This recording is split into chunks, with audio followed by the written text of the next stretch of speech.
Invazní rostliny jsou takové rostliny, které jsou na daném území nepůvodní, nekontrolovatelně se zde šíří a zároveň agresivně vytlačují původní druhy.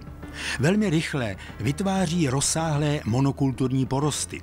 Kromě ohrožení biodiverzity krajiny jsou některé z nich nebezpečné i pro naše zdraví nebo působí ekonomické škody.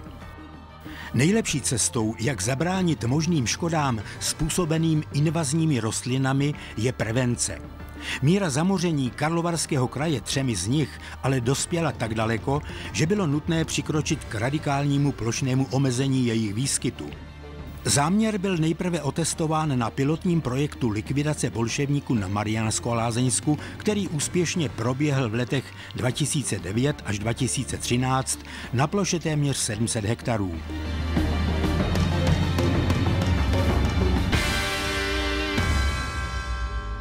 V roce 2012 připravil kraj projekt s názvem Omezení výskytu invazních druhů rostlin v Karlovarském kraji a získal na jeho realizaci dotaci z operačního programu Životní prostředí OSA 6.2 Ochrana biodiverzity. Projekt byl zaměřen na bolševník velkolepý, všechny druhy křídlatky a netýkavku žláznatou. Řešené území zahrnovalo 2800 km², na kterých bylo zmapováno téměř 63 km² invazních rostlin, z 80% se jednalo o bolševník velkolepý.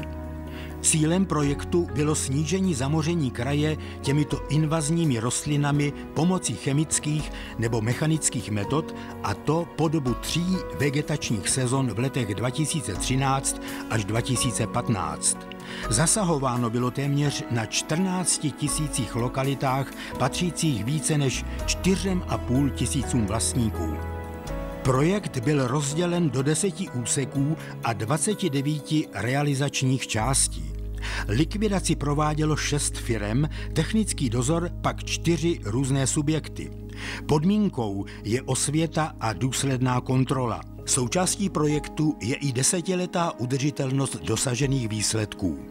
Kontrola lokalit, spolupráce s veřejností, vlastníky i úřady.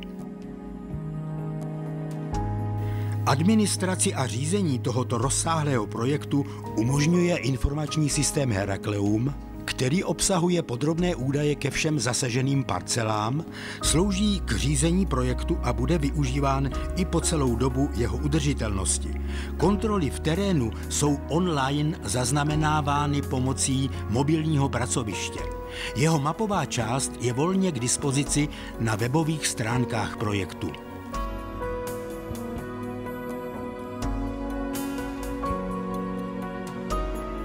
Ze způsobilých nákladů projektu ve výši více než 82 milionů korun činí dotace celkem 73 milionů, což je 90%, finanční spoluúčast kraje je 10%. Z fondů Evropské unie, konkrétně z Evropského rozvojového fondu, je poskytnuto 85% dotace a ze státního rozpočtu prostřednictvím Státního fondu životního prostředí zbývajících 5%.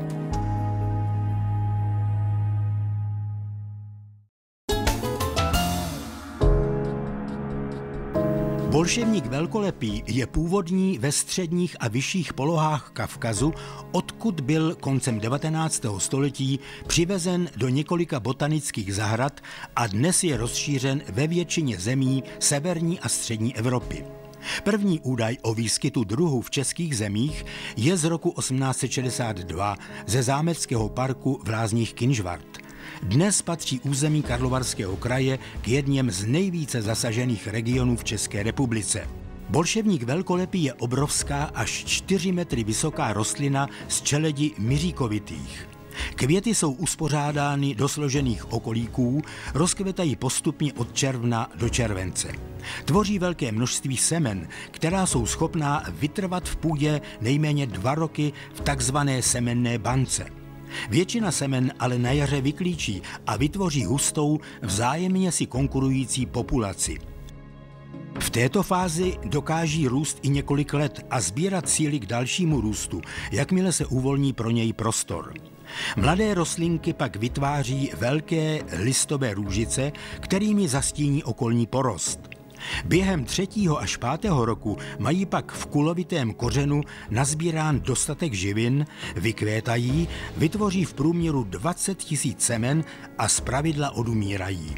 V hustém porostu vykvétá každoročně zhruba 10% rostlin. Většina semen spadne v okruhu 4 metrů. Na delší vzdálenosti se semena snadno šíří, zejména v okolí vodních toků, silnic a železnic.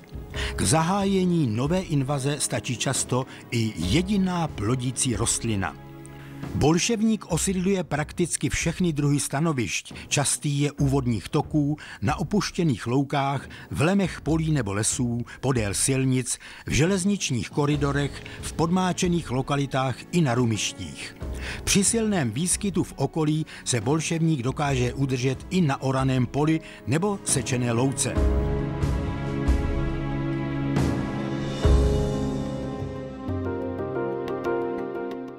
V České republice se vyskytují 3 druhy křídlatky.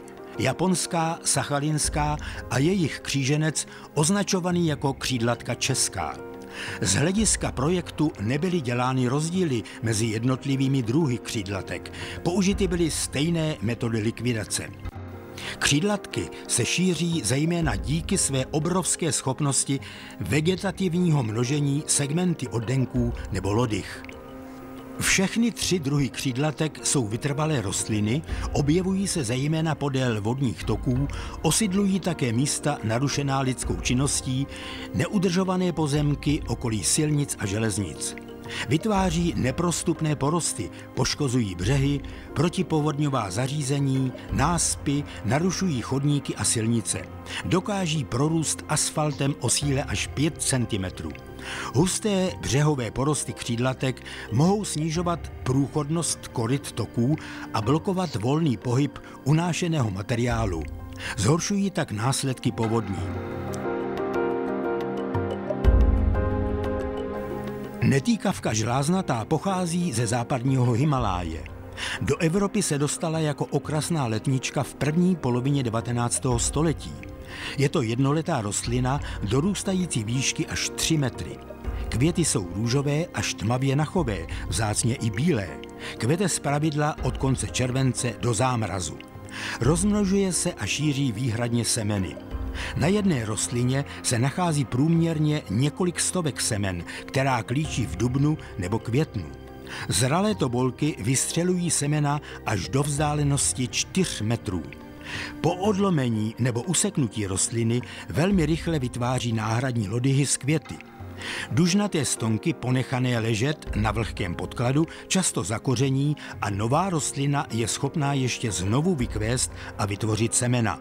Netýkavka tvoří nápadné porosty zejména na březích vodních toků, ale objevuje se i v intravilánech obcí, zejména v okolí zahrad a cest, kde splaňuje.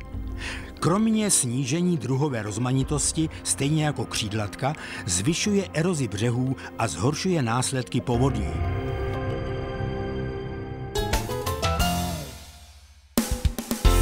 Při snaze o likvidaci invazních rostlin na větším území je vhodné nejprve jejich výskyt zmapovat, vyhodnotit vhodnost použití jednotlivých metod, vytvořit harmonogram zásahů a zajistit finanční i lidské zdroje k odstranění rostlin.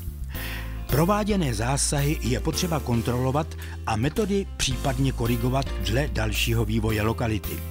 Velkým pomocníkem při zpracování dat a zmapování, určení optimální metody likvidace při komunikaci s vlastníky a veřejností je dnes moderní výpočetní technika. Práci v terénu usnadní mobilní pracoviště s GPS systémem.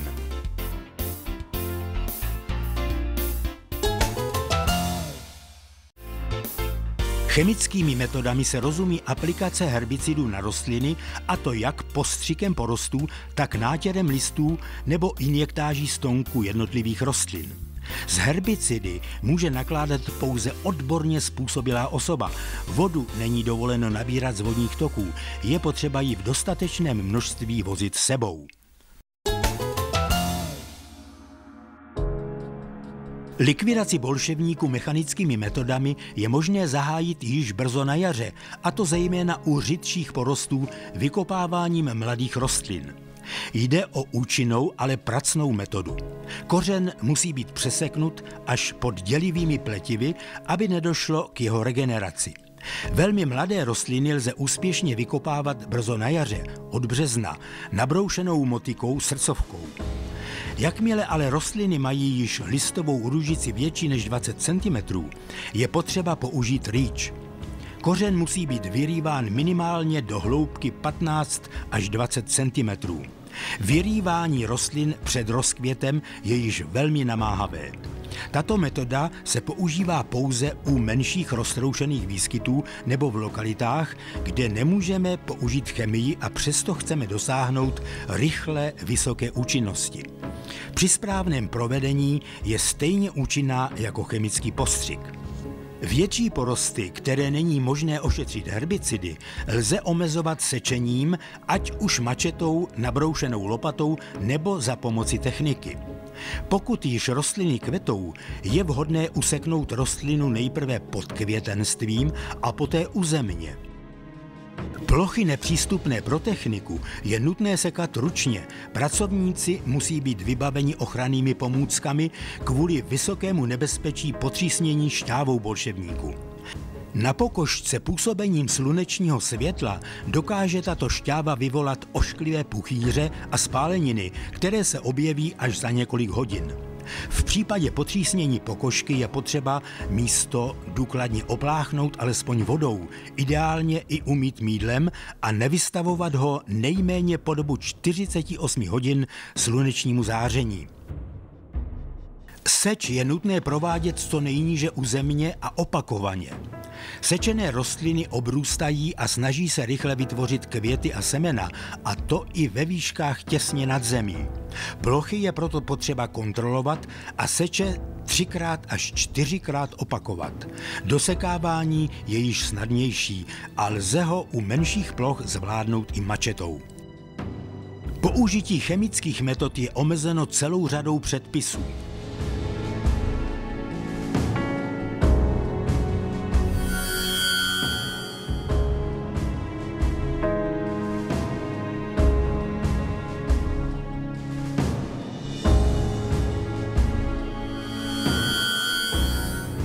Porosty lze ošetřovat totálními nebo selektivními herbicidy. Herbicidy musí být aplikovány pouze osobou odborně způsobilou k nakládání s nimi a v souladu s podmínkami uvedenými v zákonech a na příbalovém letáku. Totální herbicidy zpravidla na bázi glyfosátu zničí vše, vzniká spálená země a lokality jsou často znovu obsazeny invazními rostlinami z okolí. Je proto třeba tento zásah doplnit dosevem vhodnou travní směsí ještě v roce zásahu. Plochy do konce roku zarostou travou a bolševník, který klíčí pouze brzo na jaře, již nemá šanci lokalitu znovu obsadit. Použití selektivních herbicidů má tu výhodu, že tyto přípravky zpravidla nepůsobí například na trávy. Zásah je tak šetrnější a není potřeba provádět dosev. Nepoškozené trávy v podrostu bolševníku odnožováním vytvoří velmi rychle zapojený travní drn, který nedovolí vyklíčení semen bolševníku z půdní banky. Chemickými metodami je možné velmi husté lokality bolševníků poměrně rychle zlikvidovat nebo alespoň výrazně omezit. Na této velmi husté lokalitě byl v roce 2014 proveden chemický postřik selektivním herbicidem. Ještě na podzim bylo patrné, že se jednalo o velmi silně zamořené místo. Na jaře příštího roku vyrostlo několik rostlin, které byly znovu ošetřeny. Uvolněné místo postupně zarůstá trávou. Při dostatečné kontrole v dalších letech existuje reálná šance, že se zde již bolševník znovu nerozšíří. U bolševníků je nejvhodnější dobou pro postřik fáze zelených listových růžic, maximálně do doby tvorby poupat, protože porosty jsou lépe průchodné a také proto, že se s nastupujícím kvetením mění citlivost rostlin k některým přípravkům. Důvodem je také ochrana včel před zasažením chemií, protože kvetoucí porosty bývají včelami hojně navštěvovány. V rozsáhlých porostech lze využít teleskopické nástavce. Aplikace herbicidů musí být prováděna opatrně s ohledem na ohrožení okolních porostů jejich úletem. Používány jsou buď ruční postřikovače nebo motorové rosiče. Použití rosičů je nevhodné zejména u totálních herbicidů a také z důvodu vyššího nebezpečí poškození necílových rostlin. Roztok se aplikuje ve vhodné koncentraci rovnoměrně na co největší plochu listů, ale přípravek by neměl skapávat. Herbicid je z listů transportován do kořene rostliny a rostliny postupně odumřou. Ošetření porostů se projeví v závislosti na použitém přípravku v řádu dní či týdnů. Rostliny ošetřené selektivním herbicidem Garlon ztratí například turgor s vadnou při teplém počasí již do 48 hodin. V porostu je pak dobře patrné, které rostliny nebyly zasaženy a aplikaci je možné opakovat.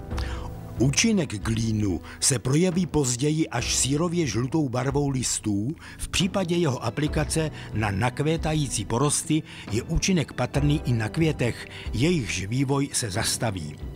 Účinky herbicidů jsou na rozsáhlých porostech dobře patrné již z dálky. Při přejímání prací je ale důležitá podrobná kontrola lokalit a včasné odstraňování případných nedostatků. Z hlediska účinnosti je třeba říci, že chemické metody jsou účinnější než metody mechanické. U bolševníku velkolepého bylo cílem projektu snížení plochy jeho výskytu do konce roku 2015 o 85% v případě chemicky ošetřovaných lokalit a o 60% v případě mechanické likvidace.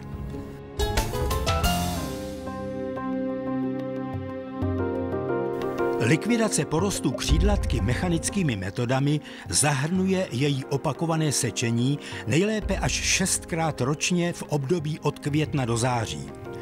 U menších lokalit je možné vykopávat celé rostliny, ale jedná se o velmi namáhavou činnost a vzhledem k obrovské regenerační schopnosti jejich kořenů i o práci často marnou.